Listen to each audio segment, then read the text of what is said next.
Welcome back to my channel. ಹೇಗಿದ್ದೀರಾ ಎಲ್ಲರೂ? I hope ಎಲ್ಲರೂ ಚೆನ್ನಾಗಿದ್ದೀರಾ ಅಂತ ಅಂದ್ಕೊಳ್ತೀನಿ. ಇವತ್ತಿನ ರೆಸಿಪಿ ಬಂದು ಸಾರ್ಡಿನ್ ಫಿಶ್ ಫ್ರೈ. ನಾವು ಹೇಳೋಗೆ ಬೂತಾಯಿ ಫಿಶ್ ಫ್ರೈ ಒಂದು ಡಿಫ್ರೆಂಟ್ ಸ್ಟೈಲಲ್ಲಿ ಯಾವ ರೀತಿ ಮಾಡೋದು ತೋರಿಸ್ಕೊಡ್ತಾ ಇದ್ದೀನಿ.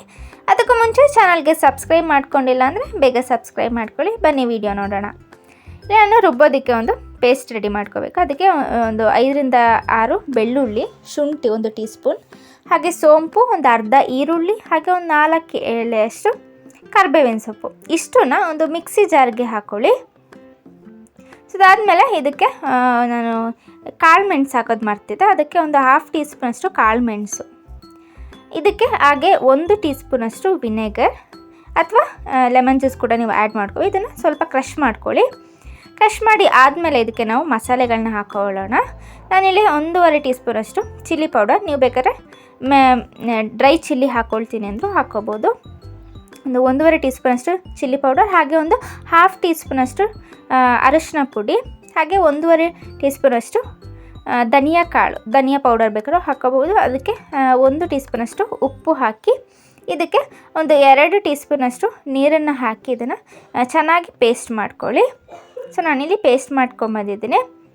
ಸೊ ಈ ಪೇಸ್ಟನ್ನು ನಾವು ಫಿಶ್ ತಗೊಂಡಿದ್ವಲ್ಲ, ಅಲ್ಲಿ ಒಂದು 7 ರಿಂದ 8 ಫಿಶ್ ಇರ್ಬೋದು, ಮೀಡಿಯಮ್ ಸೈಜ್ ಇರೋವಂಥದ್ದು. ಇದಕ್ಕೆ ನಾವು ಮಸಾಲೆಗಳನ್ನ ಹಾಕ್ಕೊಳ್ಳೋಣ, ರುಬ್ಬಿರೋವಂಥ ಮಸಾಲೆನ ಹಾಕ್ಕೊಳ್ಳೋಣ. ನಾನಿಲ್ಲಿ ಅರ್ಧ ಅಂದರೆ ರುಬ್ಬಿದ್ವಲ್ಲ ಅರ್ಧ ಮಾತ್ರ ನಾನಿಲ್ಲಿ ಮೀನಿಗೆ ಹಾಕ್ಕೊಳ್ತಾ ಇದ್ದೀನಿ. ಸೊ ಎಲ್ಲದನ್ನು ಕಂಪ್ಲೀಟಾಗಿ ನೀವು ಈ ರೀತಿ ಮಿಕ್ಸ್ ಮಾಡ್ಕೊಳ್ಳಿ. ಇದನ್ನು ನಾವು ಮ್ಯಾರಿನೇಟ್ ಮಾಡ್ಕೋಬೇಕು. ಚೆನ್ನಾಗಿ ಎಲ್ಲ ಕಡೆ ಕೋಟ್ ಆಗೋ ರೀತಿಯಲ್ಲಿ ನೀವು ಇದನ್ನು ಮಿಕ್ಸ್ ಮಾಡ್ಕೊಳ್ಳಿ. ಅದಾದಮೇಲೆ ನಾನಿಲ್ಲಿ ಒಂದು ಅರ್ಧ ನಿಂಬೆಹಣ್ಣನ್ನು ಹಿಂಡ್ತಾ ಇದ್ದೀನಿ. ಸೊ ನೀವು ಇವಾಗ ಟೇಸ್ಟ್ ನೋಡ್ಕೊಂಡು ನೀವು ಬೇಕು ಅಂದರೆ ಏನಾದರೂ ಆ್ಯಡ್ ಮಾಡ್ಕೊಳ್ಳಿ. ಸೊ ನಾನಿಲ್ಲಿ ಮ್ಯಾರಿನೇಟ್ ಮಾಡೋದಕ್ಕೆ ಇಡ್ತೀನಿ. ನೋಡ್ಬೋದು ಅರ್ಧ ಮಿಶ್ರಣ ಉಳಿದಿದೆ. ಸೊ ಇಲ್ಲಿ ಒಂದು ಅರ್ಧ ಗಂಟೆ ನಾನಿಲ್ಲಿ ಮ್ಯಾರಿನೇಟ್ ಮಾಡೋದಕ್ಕೆ ಇಟ್ಟಿದ್ದೀನಿ. ಅದಾದಮೇಲೆ ಇದನ್ನು ಫ್ರೈ ಮಾಡ್ಕೊಳ್ಳೋಣ. ನಾನಿಲ್ಲಿ ಕೊಕೊನೆಟ್ ಆಯಿಲ್ ಯೂಸ್ ಮಾಡ್ತಾಯಿದ್ದೀನಿ. ಕೊಕೊನೆಟ್ ಆಯಿಲ್ ಆದರೆ ಟೇಸ್ಟ್ ಚೆನ್ನಾಗಿರುತ್ತೆ ಅಂತ, ನೀವು ಬೇಕಾದರೆ ಕುಕ್ಕಿಂಗ್ ಆಯಿಲ್ ಕೂಡ ಯೂಸ್ ಮಾಡ್ಕೋಬೋದು. ಅದಾದಮೇಲೆ ಒಂದು ಮೀಡಿಯಮ್ ಫ್ಲೇಮಲ್ಲಿ ಇಟ್ಟು ಇದು ಎಲ್ಲ ಫಿಶ್ಗಳನ್ನು ನಾವು ಫ್ರೈ ಮಾಡ್ಕೊಳ್ಳೋಣ. ಮಾಮೂಲಿ ನಾವು ಯಾವ ರೀತಿ ಫ್ರೈ ಮಾಡ್ಕೊಳ್ತೀವಿ ಆ ರೀತಿ ನಾವು ಇದನ್ನು ಫ್ರೈ ಮಾಡ್ಕೊಳ್ಳೋಣ. ಸೊ ಎರಡೂ ಕಡೆ ಚೆನ್ನಾಗಿ ಹೈ ಫ್ಲೇಮಲ್ಲಿ ಮೀಡಿಯಮ್ ಟು ಹೈ ಫ್ಲೇಮಲ್ಲಿ ಇಟ್ಟು ನೀವು ಇದನ್ನು ಫ್ರೈ ಮಾಡ್ಕೊಳ್ಳಿ. ನೀವು ಬೇಕು ಅಂದರೆ ಕರಿಬೇವಿನ ಸೊಪ್ಪನ್ನ ಹಾಕ್ಕೊಳ್ಳಿ, ಫ್ಲೇವರ್ ಚೆನ್ನಾಗಿರುತ್ತೆ. ಬೇಡ ಅಂದರೆ ಸ್ಕಿಪ್ ಮಾಡ್ಕೋಬೋದು.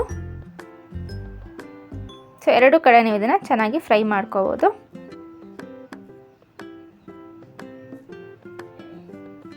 ಸೊ ನೋಡ್ಬೋದು ಇಲ್ಲಿ ಎರಡೂ ಕಡೆ ಚೆನ್ನಾಗಿ ಫ್ರೈ ಆಗಿದೆ. ಸೊ ನೀವು ನಾನ್ ಸ್ಟಿಕ್ ತಗೊಂಡ್ರೆ ನೀವು ಈ ರೀತಿ ಚೆನ್ನಾಗಿ ಕರೆಕ್ಟಾಗಿ ತಳ ಎಲ್ಲ ಎದ್ದೇಳುತ್ತೆ.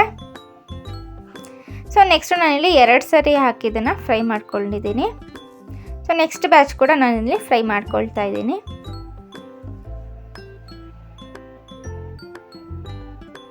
ಸೊ ಇದು ಚಿಕ್ಕ ಫಿಶ್ ಆಗಿರೋದ್ರಿಂದ ಬೇಗ ಇದು ಫ್ರೈ ಆಗುತ್ತೆ. ಹಾಗೆ ಮೀನಿನ ಮೊಟ್ಟೆಗಳು ಇತ್ತು, ಅದನ್ನು ಕೂಡ ಮತ್ತೆ ಫ್ರೈಗೆ ಹಾಕಿ ನಾನಿಲ್ಲಿ ಫ್ರೈ ಮಾಡ್ಕೊಳ್ತಿದ್ದೀನಿ.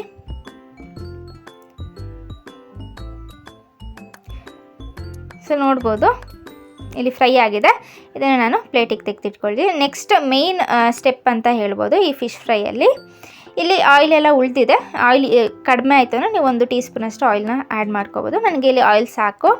ಅದಾದಮೇಲೆ ನಾವು ಉಳಿದಿತ್ತಲ್ಲ ಮಸಾಲೆಗಳು, ಅದನ್ನು ಹಾಕಿ ಈ ಆಯಿಲಲ್ಲಿ ಸ್ವಲ್ಪ ಫ್ರೈ ಮಾಡ್ಕೊಳ್ಳಿ. ಒಂದು 2 ನಿಮಿಷಗಳ ಕಾಲ ಫ್ರೈ ಮಾಡ್ಕೊಳ್ಳಿ. ಆ ಹಸಿ ಸ್ಮೆಲ್ ಏನಿದೆ ಅದು ಹೋಗೋ ತನಕ ನೀವು ಇದನ್ನು ಫ್ರೈ ಮಾಡ್ಕೊಳ್ಳಿ. ಸೊ ಫ್ರೈ ಆಗಿರೋವಂಥ ಮಸಾಲೆಗೆ ಮತ್ತೆ ನಾವು ಫ್ರೈ ಮಾಡಿ ಇಟ್ಕೊಂಡಿದ್ವಲ್ಲ ಫಿಶ್ಗಳು, ಮೀನನ್ನ ಹಾಕ್ಕೊಳ್ಳಿ. ಸೊ ಇದನ್ನು 1 ನಿಮಿಷ ಈ ರೀತಿ ಆ ಕಡೆ ಈ ಕಡೆ ಟರ್ನ್ ಮಾಡಿದ್ರೆ ಸಾಕು. ಸೊ ನಮಗೆ ಇಲ್ಲಿ ಫಿಶ್ ಫ್ರೈ ತುಂಬ ಟೇಸ್ಟಿಯಾಗಿರೋಂಥ ಫಿಶ್ ಫ್ರೈ ನಮಗೆ ರೆಡಿಯಾಗಿದೆ. ಸೊ ನೋಡ್ತಾ ಇರ್ಬೋದು, ನೋಡೋದಕ್ಕೆ ತುಂಬ ಟೇಸ್ಟಿಯಾಗಿ ಕಾಣಿಸ್ತಾ ಇದೆ. ಸೊ ನೀವು ಕೂಡ ಒಂದ್ಸಲಿ ಟ್ರೈ ಮಾಡಿ. ನಾನಿಲ್ಲಿ ಸರ್ವಿಂಗ್ ಪ್ಲೇಟ್ಗೆ ಹಾಕ್ಕೊಳ್ತಿದ್ದೀನಿ. ಸೊ ನೋಡ್ಬೋದು ಮಸಾಲೆಗಳೆಲ್ಲ ಮತ್ತೆ ಮೇಲೆ ಡಬಲ್ ಕೋಟಿಂಗ್ ಆಗಿ ಮಸಾಲೆಗಳು ಬಂದಿದೆ. ಟೇಸ್ಟ್ ಚೆನ್ನಾಗಿರುತ್ತೆ. ನೀವು ಕೂಡ ಒಂದ್ಸಲಿ ಟ್ರೈ ಮಾಡಿ ಹೇಗೆ ಅನ್ನಿಸ್ತು ಅಂತ ನನಗೆ ಹೇಳಿ.